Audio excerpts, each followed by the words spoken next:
Good morning, everyone. Seems there was a little bit of delay and I was live for a few seconds.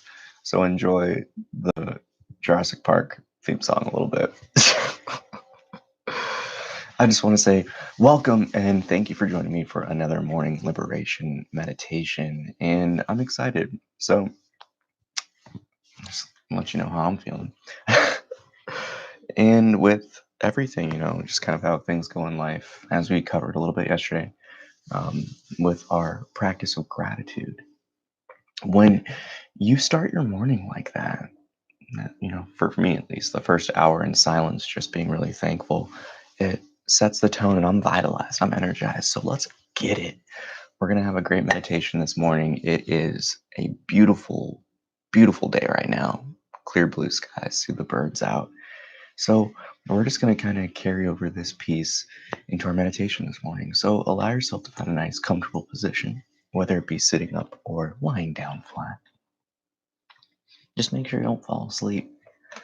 And today I really want to teach you guys the power of the Om chant. And while we do this, the first note to kind of cover is we're going to find our natural resonance. And we do this by really committing to this exercise. So allow yourself to find a nice position where you're not going to bother anyone, even if you are. It doesn't matter. This is a relaxing sound that you're going to make. So we want to start with a nice deep breath, and we're going to have a nice sigh of relief, but we just want to make sure that we open up our jaw. So we'll take a nice deep breath to the tap of the bell, and we'll begin our meditation practice. So get those last little shakes and jitters out.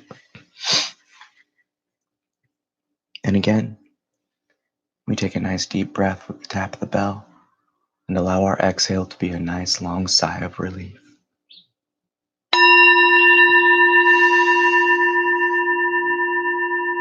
Open that jaw real wide.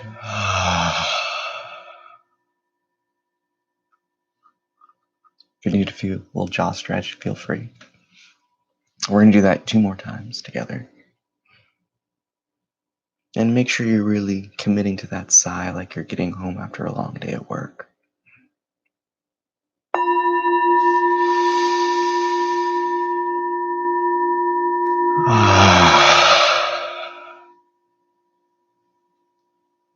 And last breath together.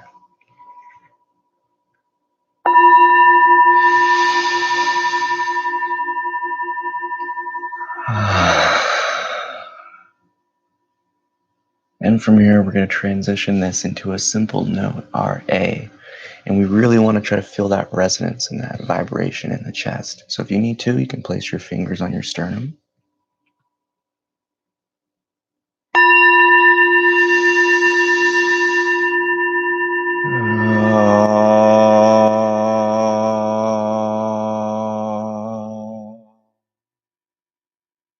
And so you can already start to feel the relaxation hit into the body. We transition this into our full Om by simply closing the mouth into the M.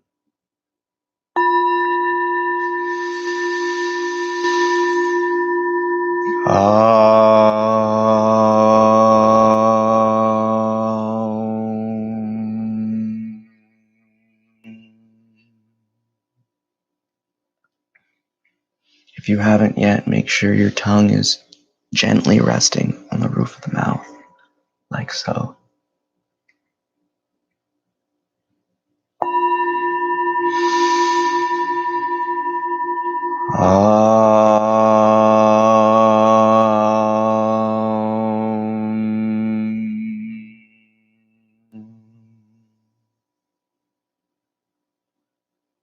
And our last breath and Om chant together.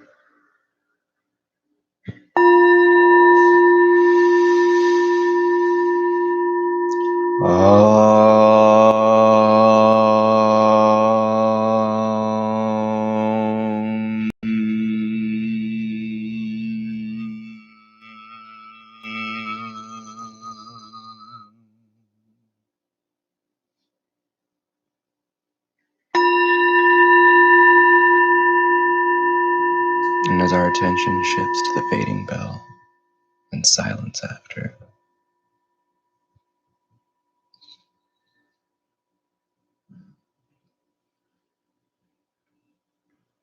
We begin our practice by simply looking.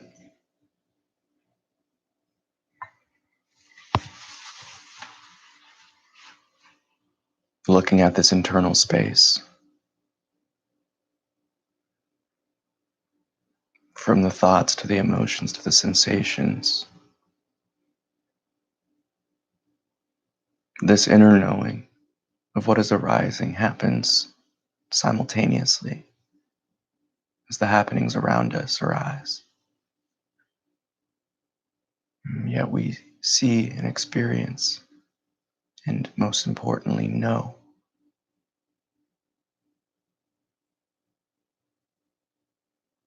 Like a play, the performers do not stand upon stage singing their lines unless the audience is in the seats. So too, life only presents itself when you are here present to witness it.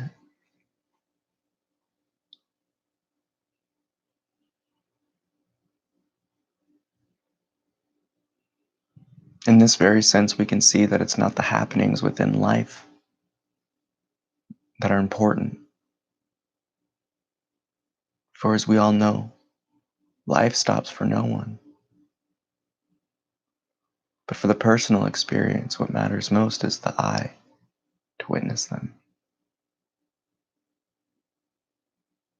Today we get to know and understand our pure self, our I.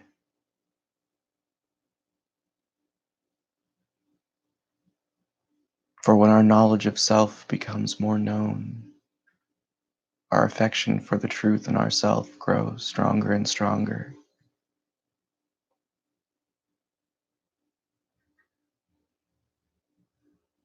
And is our affection for this true being that begins to invest our eggs into the one basket of being that matters.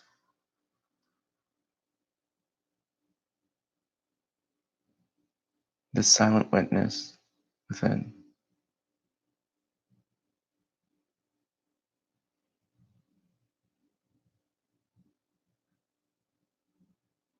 The union that arises in meditation is that of spirit and matter.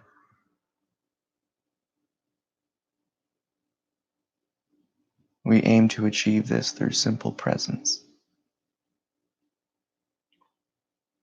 For in truth, you are already an awakened being. You are already your pure and true self. You simply have convinced yourself and others have made you believe you're something you're not.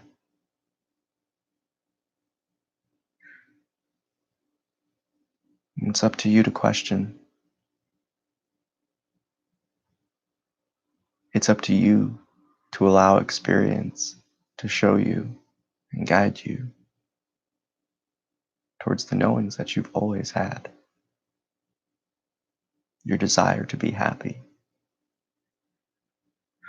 the never-ending urge for more and satisfaction and pleasure.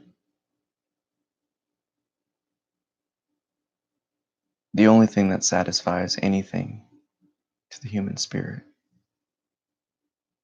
is the truth of our very being and nature. The essence that supports and provides all life. With this sense of me.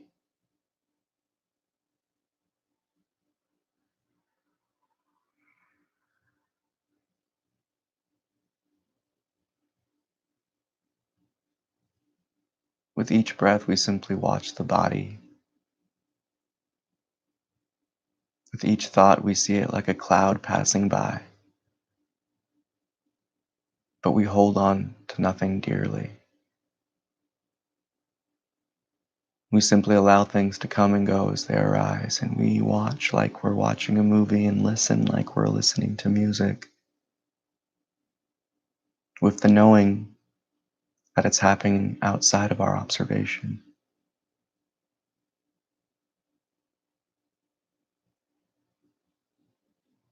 Many will have the intention to sit down and force their mind into silence. and then become frustrated and discouraged when the mind becomes louder and louder.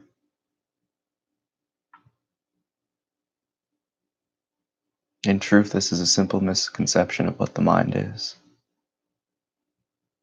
and who really has the power within your experience.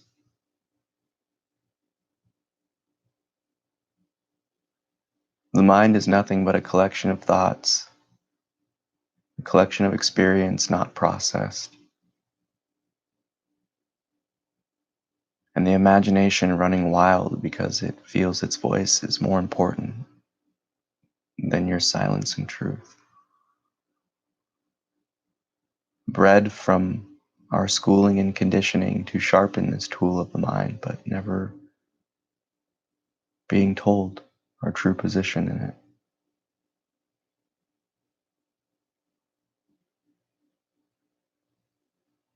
Like a cartoon, our thoughts are like the angel and the devil on the shoulders of the main character, who sits and watches them bicker in silence, but both speak from the position and authority of I and me. However, the true I is the one watching it all play out, is the one listening to the negative and the positive. So what happens when we drop all thought? What happens when we care more about experience in life than we do about what's going on within our head?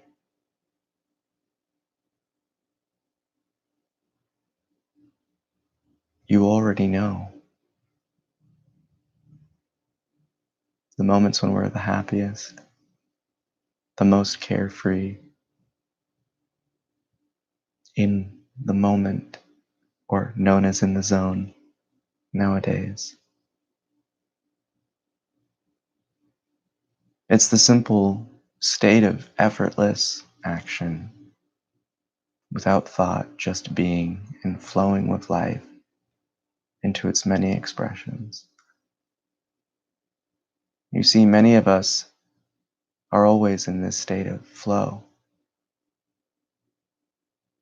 However, when it stems from falsehoods, when it stems from these understandings and misbeliefs that we are a body, that we are each thought,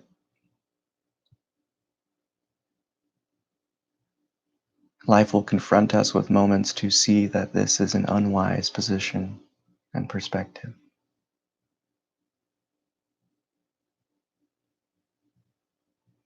But the only thing that matters in life is how we view it, how we see ourselves. For I can walk into the world and feel oneness and love, interconnectedness and light all around, in an effortless state of being. But it doesn't mean a homeless person on the street experiences these same things, for their life is one stuck in the lesser natures of survival. You must recognize that what you know is what you know.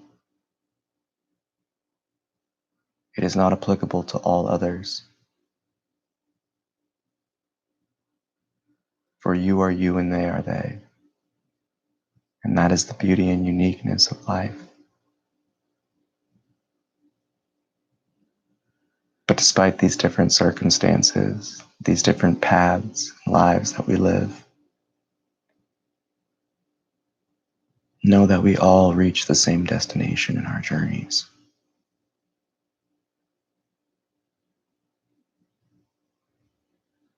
Your I, your me-ness is built upon the foundation of all.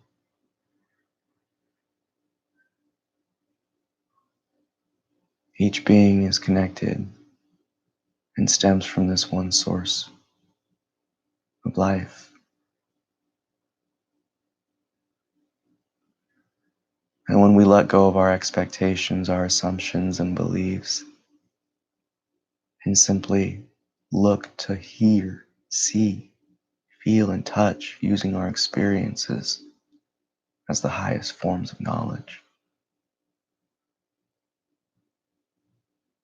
We look no further than within ourselves to feel all the bliss and peace and love that many spend lifetimes searching for.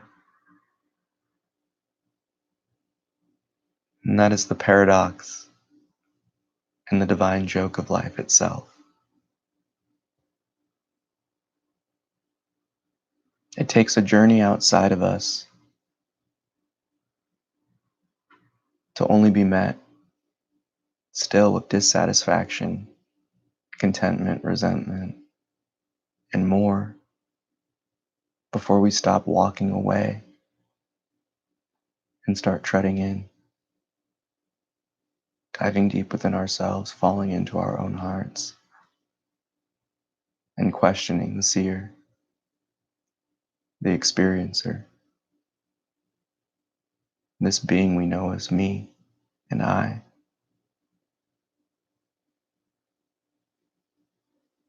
Come to know yourself before you took on conditionings, before you took on a name, and before you built this golden idol of an identity. And see that this true misconception is our original sin, or in the true definition of the word sin, our misstep.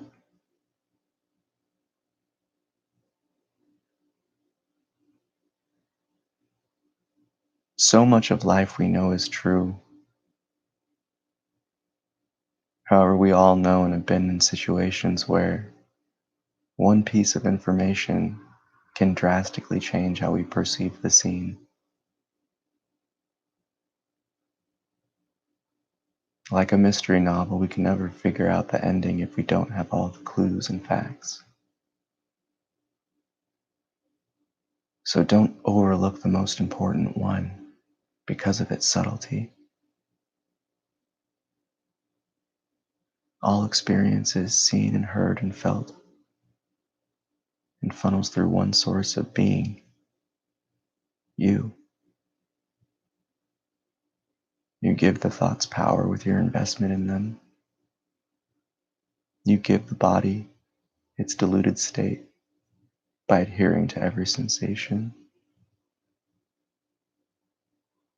And you disconnect yourself from life and others through negative indwelling and rumination. To transcend the mind and the emotions and the body is to come to see all internal phenomena, just as you do this external world, something outside your observation.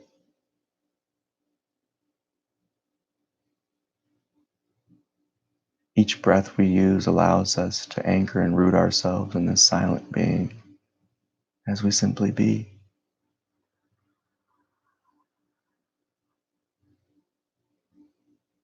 "99% of our focus and attention can be on this silent witness inside,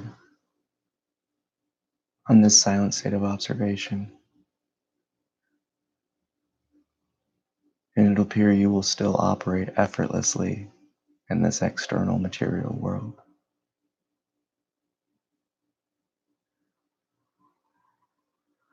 It goes to show you how little focus these mundane motions really require.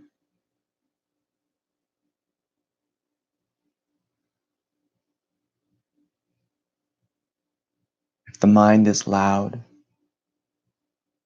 if the body is resisting, see it no more as the horse not wanting to go back on the path that the rider is leading it to.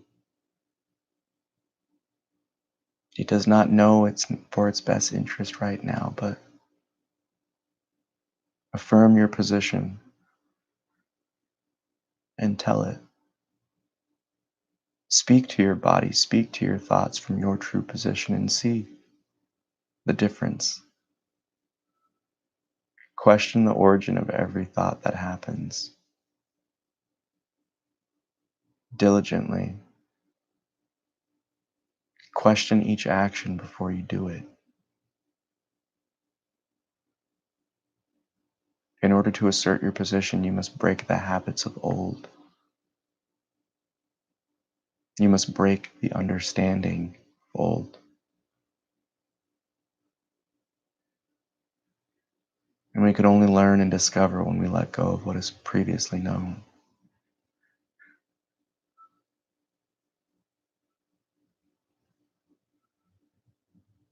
Each breath, sink deeper and deeper into your heart, this infinite well of love.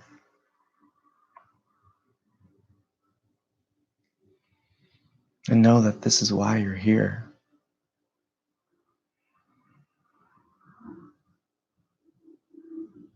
In truth, far too many are caught up with their purpose and what to do with life and how to live it.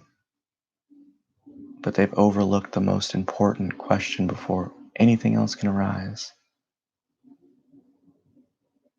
Who is the I in me living this life?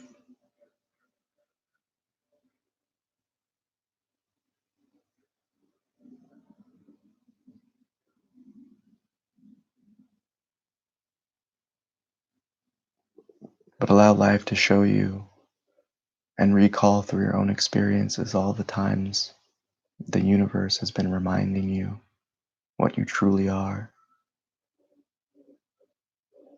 Being in the zone, effortlessly operating for hours, but time to you is mere minutes.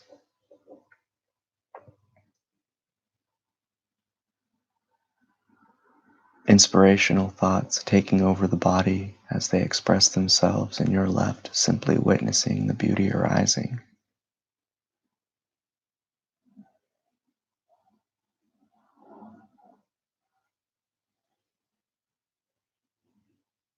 Like the simple hug and loving embrace after a long, hard day. And we feel that tension release, or others feel this when they have something they want to get off their chest. And once the words are spoken, a weight is lifted physically in experience from the body, and you feel lighter.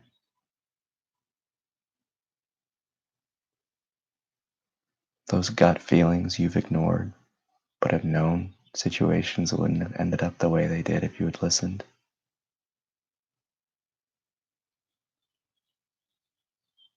So use your experiences in life to validate these higher teachings, to explore and reflect upon life, to be present in the now, to witness these subtleties arise,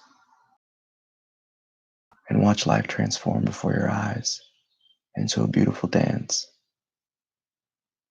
an effortless state of being,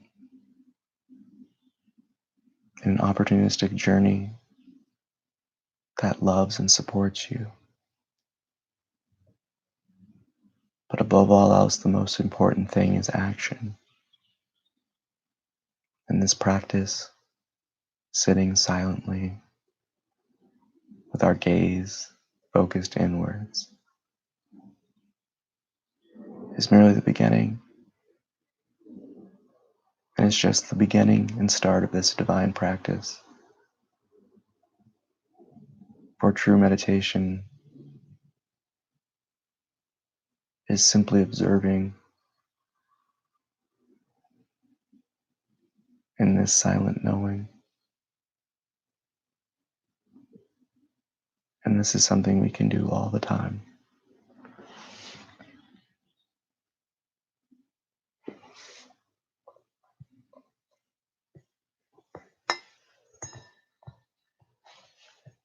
Keep your attention fixed on this silent being,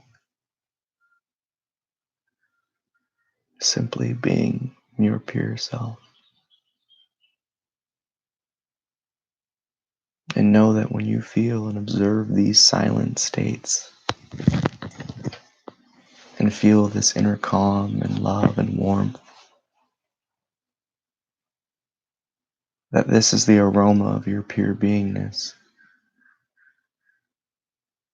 We can never truly identify what we are, for we cannot hold up a mirror to look. But like a sickness, we know we've made it back to our true home through such knowings of inner peace.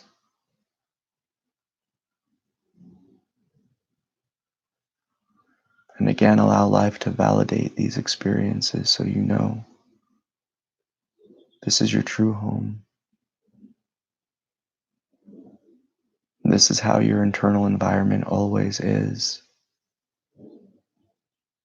And like the sky, this is the beautiful space in which you're always living in. And everything else is just a dark cloud or a random weather happening passing by, a temporary state. Humble yourself with the truth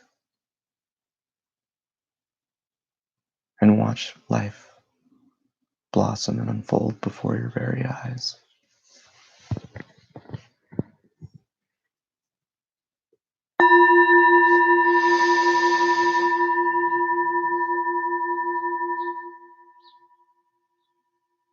Root yourself in this knowing.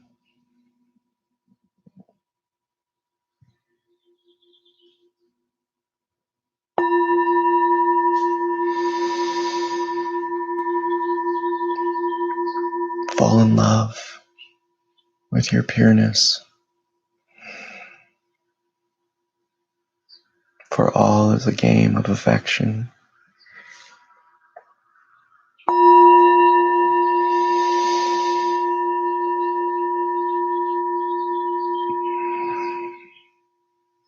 Simply be as you are.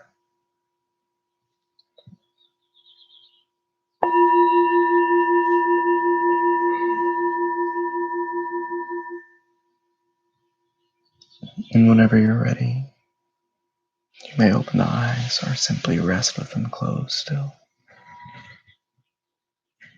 And that concludes our morning liberation meditation.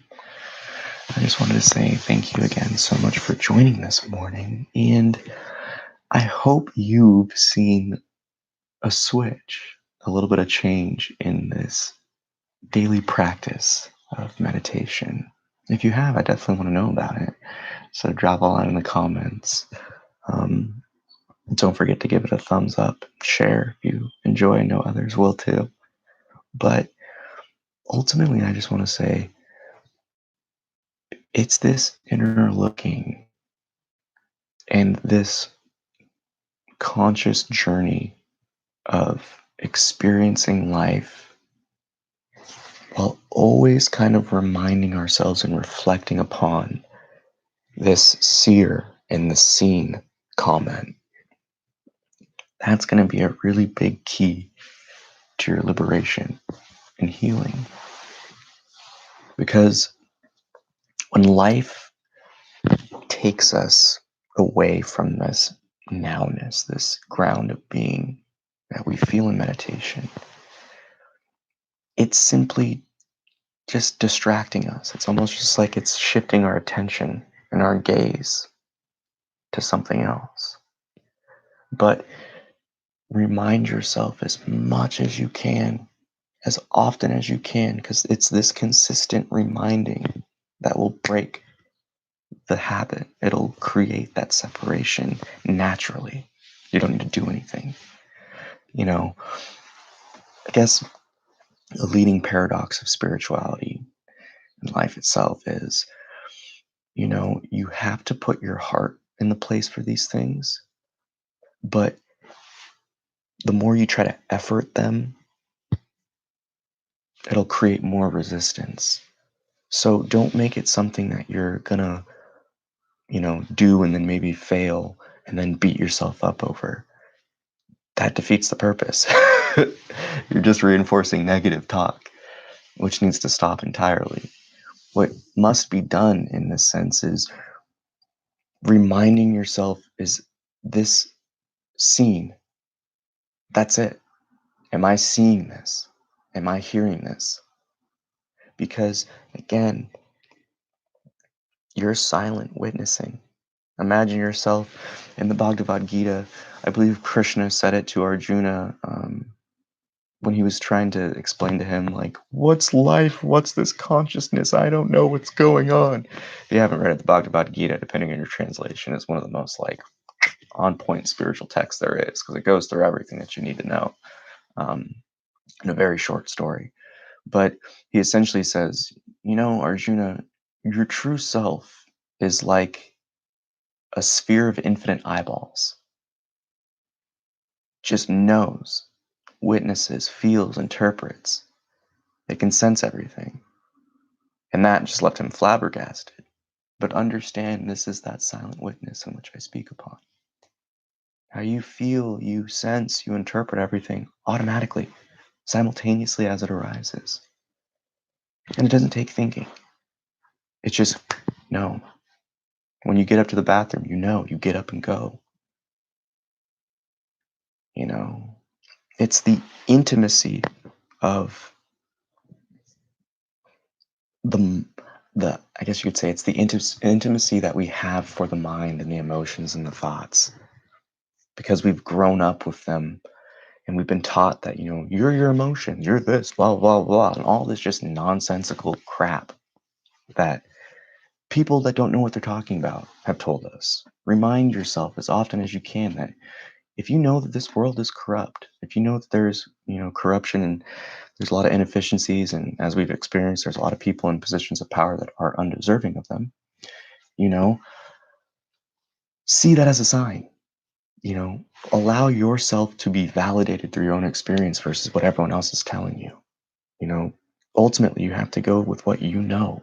You can't listen to someone else. You can't listen to me and be like, oh, Peter says it's my silent witness. It's my silent witness. No, you need to determine it for yourself. You need to try to define it for yourself. You can't take anything that anyone tells you. And this is including myself. I didn't listen to any spiritual teacher at all. I entertained everything they said, but I didn't listen as if it was scripture. I didn't listen as if it was like, that's 100% true. I questioned everything diligently. That's the key to this whole spiritual path. You got to question it. And my biggest tip and a piece of advice for you is you gain the most bits of information about existence and life when you do that questioning in the moment of it arising. So if you have someone freaking out, you're experiencing a fight in the streets, allow yourself to speak from your heart. And if you don't like seeing that fight, stop it and see what happens. I think the biggest, exercise that I kind of condition people, or not really, I teach and I coach people to break their conditionings rather, is do the opposite of your most intense thought, an emotional sensation or physical sensation, when kind of like chaos or stress or anything is going on.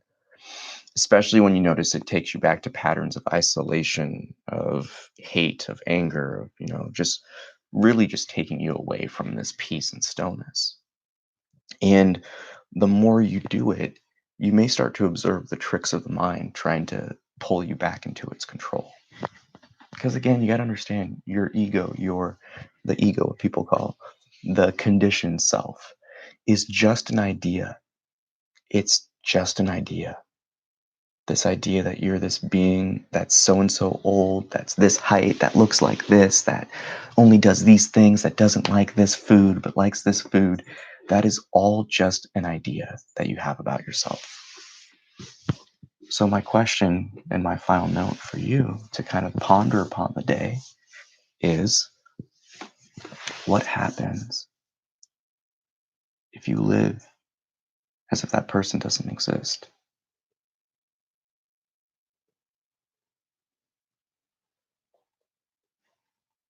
You know, um,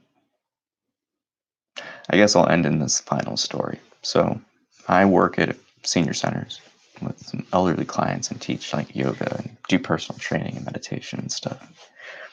And I've seen one person that lives there with Alzheimer's, and I've had family that suffered from this, so I've experienced this on different levels. But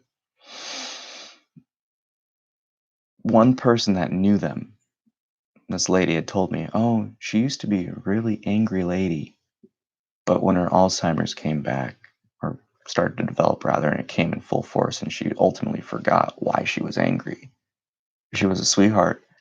She's a lady that doesn't remember my name, but she knows my face and smiles at me and gives me a big old wave and just good morning."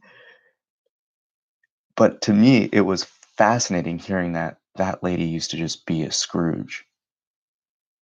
So understand that the suffering that we experience, the ideas and things about ourselves that we keep telling ourselves and reinforcing through our own self talk are all based upon this past version of a self that we are currently working to let go of.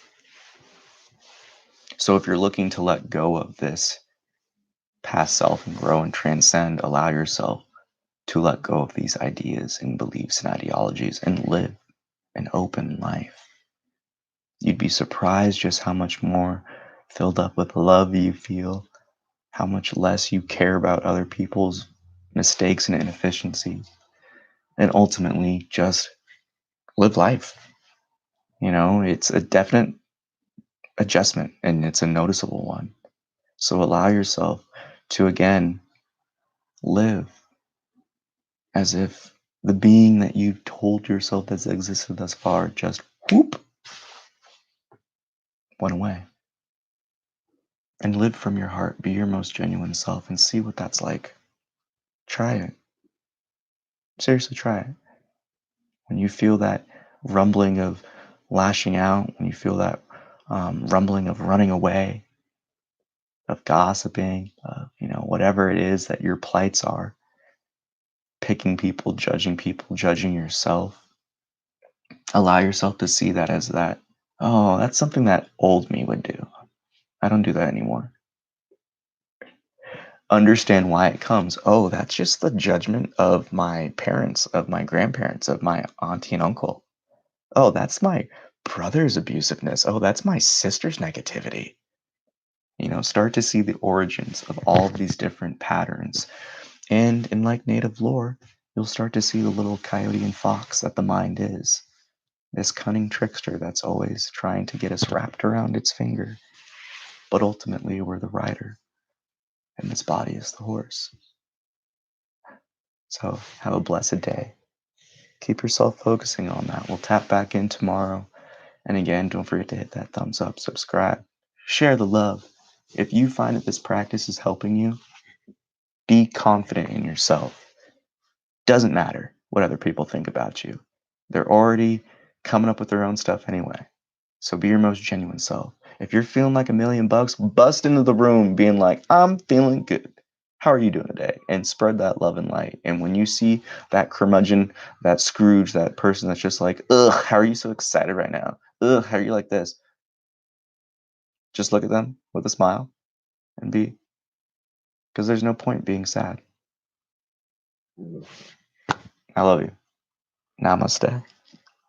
I bow to the divine within you and that ground of being which we're all seeking. But remind yourself as much as you need to. It's already here. You don't need to go anywhere. Just let go, and you'll see. Bye.